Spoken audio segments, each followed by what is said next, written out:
But as you can see, deGrom, he's moving forward pre-peak leg lift. That's hard to say. And then I also want you to kind of notice that the head posture is going to give us a really good indication of these things as well. So Weaver, who's going to be able to control head posture, pretty much stay in stacked position with that drive leg, whereas deGrom, his head posture is going to kind of be consciously moving forward. So remember, we're like a snake, right?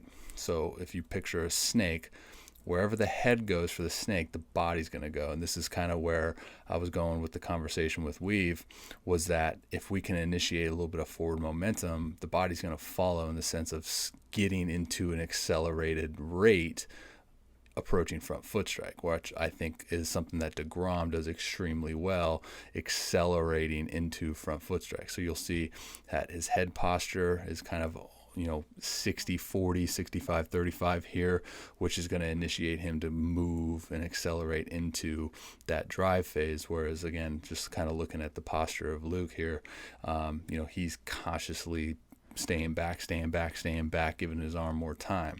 My theory, and essentially what I kind of talk about a lot, is athleticism. So this move that deGrom pulls here, with that head posture, is something that he's allowed to pull off and allow it to be an extreme benefit for him because he's an athletic dude. He has repeatable mechanics. There's simplicity in his arm path and so on and so forth.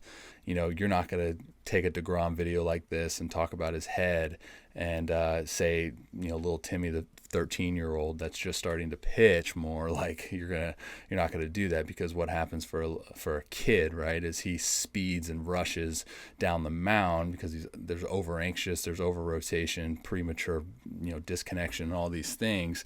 You're just simply not going to give your arm enough time to get up.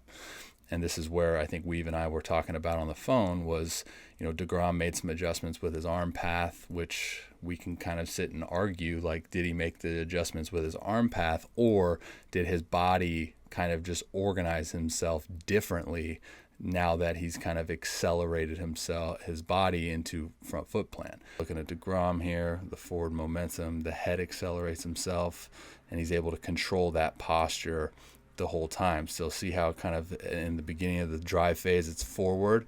Notice how as he enters it, all right, and gets more closer to front foot strike, that head's going to stay more center now, and he's allowed to go. So once he comes down to weight bearing foot plant, he has force going into that lead leg, which he has the stability to accept that force and catapult himself off that.